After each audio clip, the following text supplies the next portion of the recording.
It's wonderful to see you all.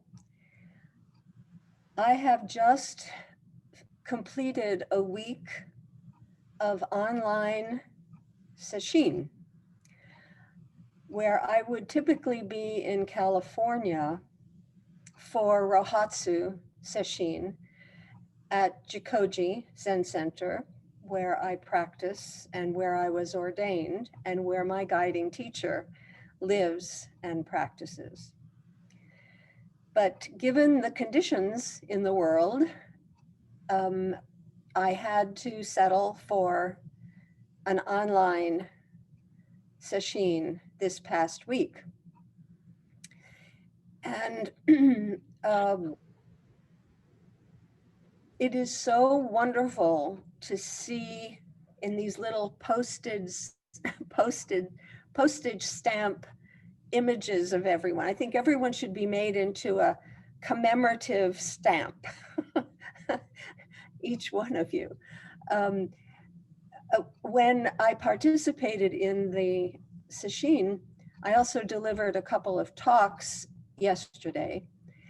And most of the people who appeared on the screen, I did not know. A number of them, I would say 5 or 6 of them, I did know very, very well because I've been practicing with them for probably over 20 years. And it is absolutely joyful to connect with people you have practiced with for so many years. To see them again, to talk with them, to feel their support, to have known them over all these many years and to have shared this amazing practice together. The others I didn't know. And so it feels so equally joyful to see all of you who I do know and who are part of our Sangha.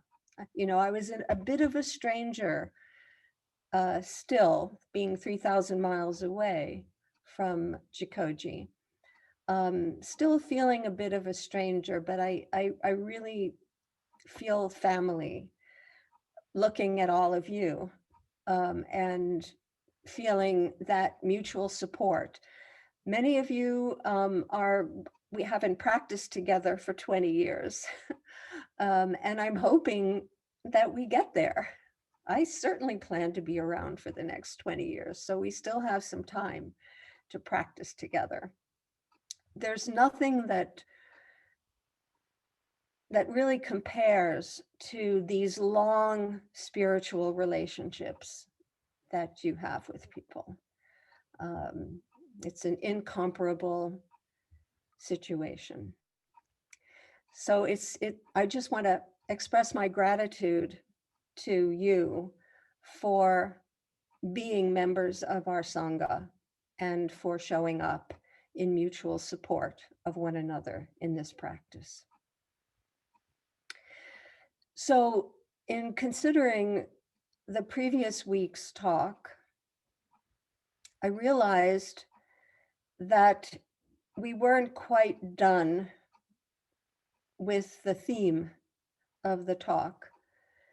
Not that we're ever done with anything in this practice, but it seemed worthy of taking another week to look at this building of walls and actually to take it to perhaps the next step, which is the mending of walls. Not just the building of them, which we seem to be pretty good at doing. And then it's almost inevitable that the wall is going to crumble in some way, because really the walls don't exist. Boundaries really don't exist. We create them, and anything we create, anything that is made falls apart. inevitably. So there's going to be an inevitability to the falling apart of anything that's constructed. And relationships are constructed. They are constructed. And I suspect that there isn't a single one of you who hasn't experienced the collapse of a wall that connected, a place where you met someone, that I suspect that relationships which are established on either side of that wall, regarding the wall as a meeting place, at some point, that relationship, and it might have been a very, very important relationship, it fell apart. And I bet that there have been many of those. And many of them with, as I've said, really significant people or groups of people in our lives. What happens when relationships break, or there's distress, or there's conflict, or there's misunderstanding? The tendency is to focus on the person who is bringing forth this distress, when the focus is probably more helpfully the relationship. Because people are just who they are. They're doing their own thing. But when they come, when we come into relationships with one another, the dynamic can be very different, can change. Some people bring out the best in you, and some people don't. But it's all about, in fact, that same person can, under different causes and conditions, create a totally different kind of relationship. So these conflicting relationships, these relationships in conflict, can range from minor irritations, someone who just, or a group of people who just rub you the wrong way, as we say. It's like having a pebble in your shoe. It's just annoying. Not a crisis, but they're just annoying and irritating. And we can go from there to someone who even the sound of their name or their image or a memory of them just sets your hair on fire. Just incredibly negative, quote unquote, reaction.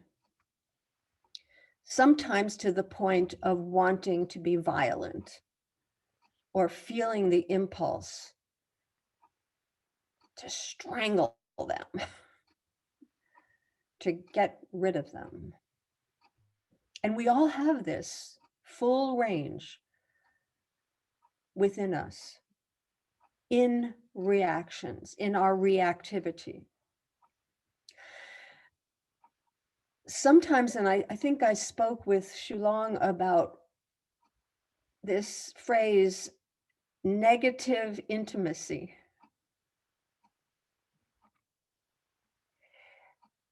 There are some relationships which actually thrive on conflict. It makes the parties feel alive.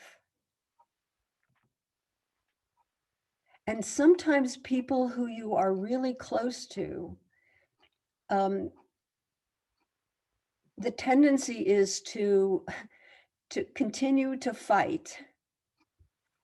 Some people describe their relationships as we're always fighting.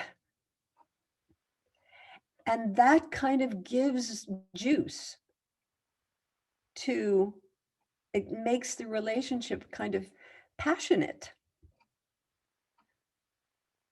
It's a kind of intimacy. You know how to push each other's buttons. You're very close, and you know, you really know how to upset the other person.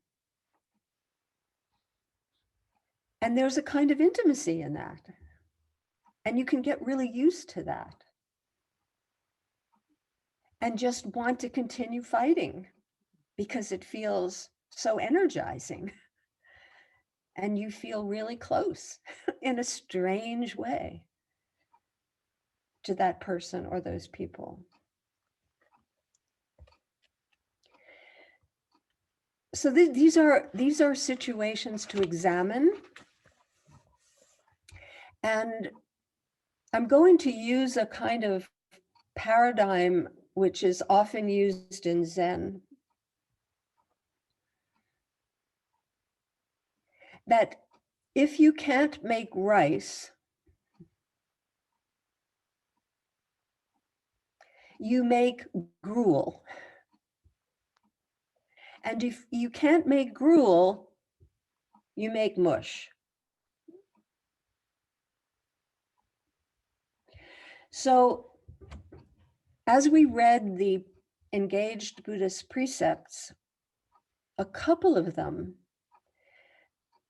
encouraged us to resolve conflicts wherever we possibly can, to notice when anger or hatred, when that seed pops up in us, and to know that it's not about that person, not about those people, but it's about our relationship, our reactivity.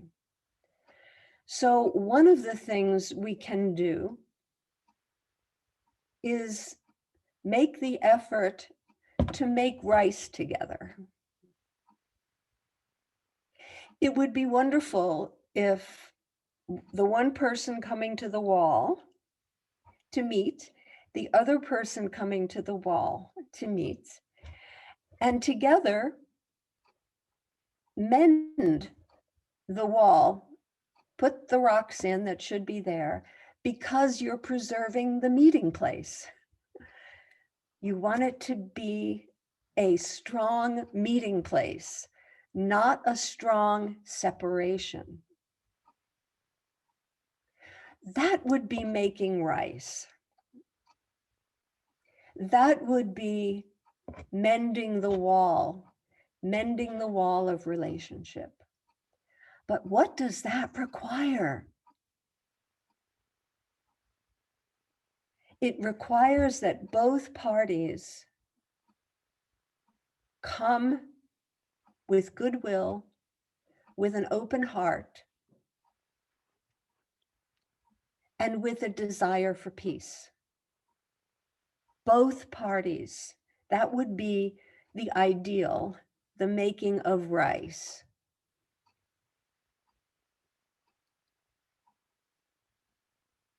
I was remembering Joe's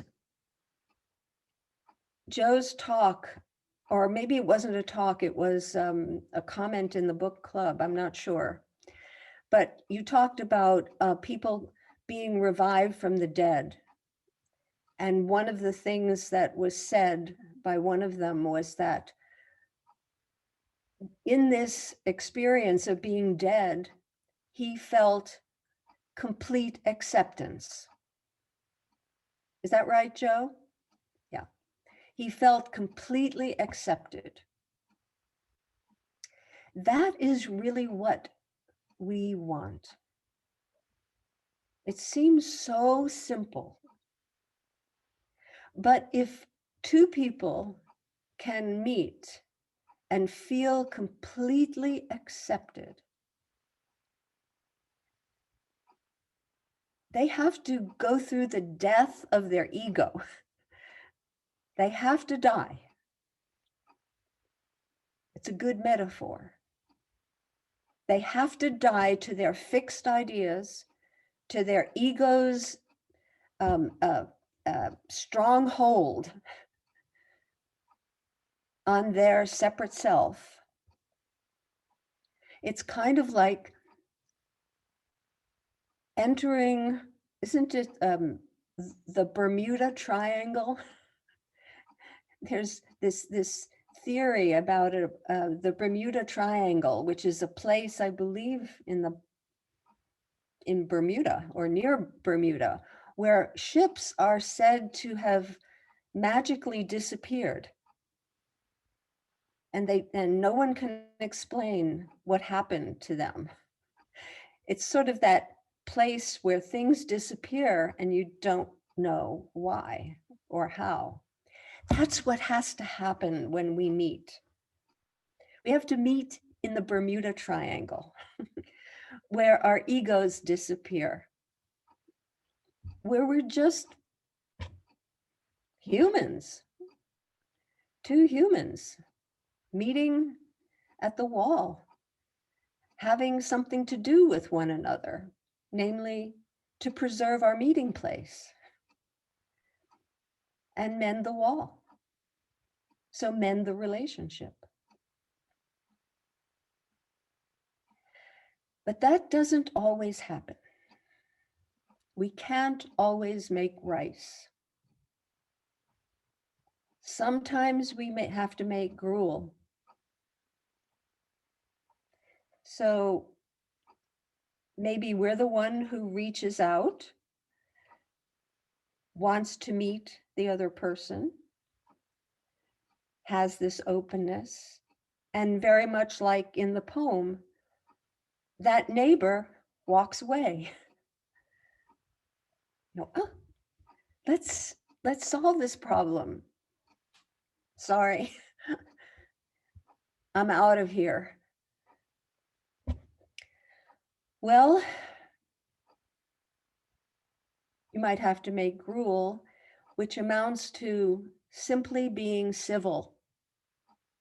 You might not have this wonderful, deep connection with someone, but you might just be able to be polite and respectful and civil in a way like those two men who met at the wall were able to do. They didn't have the true deep relationship of neighbors, nor were they fighting. They were just, okay, this is what we do, and this is the wall that has to separate us. And then sometimes we can't even make gruel. We have to make mush. And what does making mush involve? Making mush means you just have to do it yourself. You're not getting any cooperation. In fact, perhaps you're getting an attack. Perhaps you're getting a rejection. But you can still make peace within yourself. It's actually not mush totally, but the metaphor, I think, is that there's always something you can do. There's always something you can make, if not resolving things within yourself. Suzuki Roshi had a wonderful observation about listening to the sound of blue jays. I forget the kind of blue jay that makes this really awful cackling. At least it seems to people like this blue jay, or you can think of grackles or crows or whatever, but he mentioned the blue jays that were making all kinds of noise outside of the zendo, and it was really bothering people. And he pointed out that you can hear that as noise and get irritated by it, or you can hear that as sound. And then he said, if you let that sound into your heart, you will hear it as song.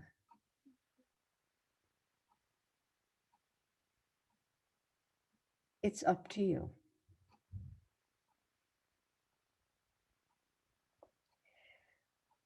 Another example, Magic Johnson, who was a famous basketball player, really big, strong, powerful guy. And he had a son who all during his early life did not want to play sports like Magic was encouraging him to do. Magic wanted him to play basketball and wanted him, if he didn't like basketball, to play hockey. And if he didn't want to play hockey, well, at least learn fencing. If he didn't, he wanted his son to follow in his athletic footsteps. He wanted a son like him. And there was tremendous conflict because his son only wanted to play with dolls, only wanted to dress up in skirts and not in football uniforms. And he relates this story of tremendous conflict, trying always to get his son to be the boy that he wanted. And finally, he hit the wall. And the wall was that his son told him that he really felt like a girl and he wanted to be a girl.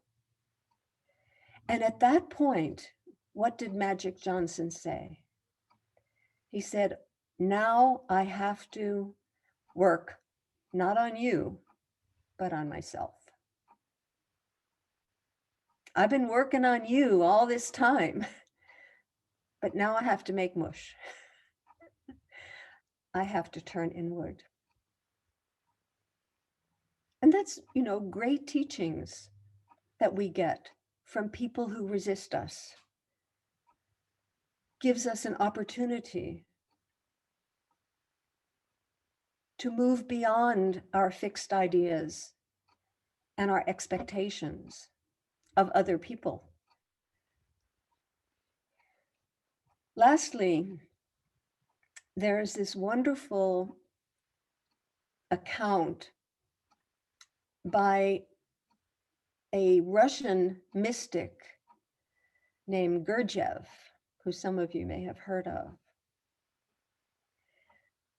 He was very much a guru, had a very big following, and established what he considered to be enlightened communities of people who were working on developing their consciousness, on developing their compassion, on developing their sense of harmony with one another.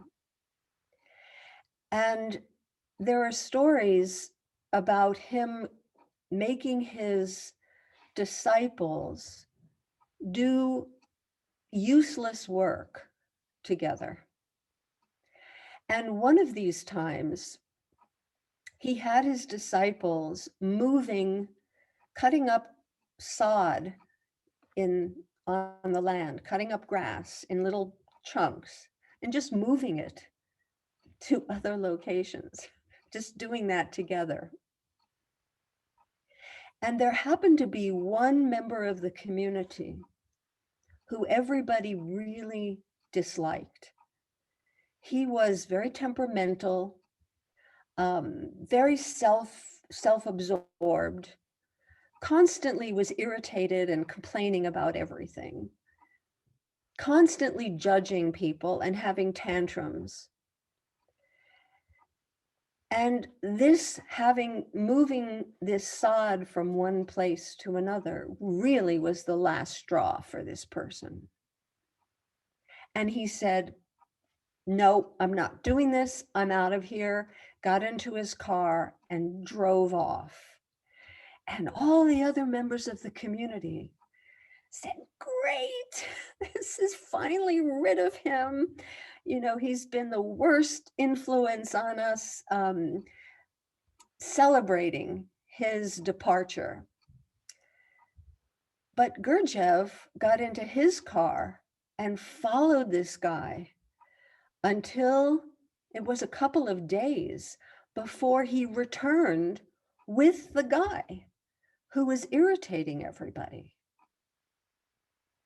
And of course, no one questioned him at the time, but his attendant, Gurdjieff's attendant, was serving him lunch and said, look, I have to ask you, why did you bring this guy back? And Gurdjieff said, look, don't tell anybody. This is just between you and me. I pay this guy to be here. Without this guy, we would not discover who we really were.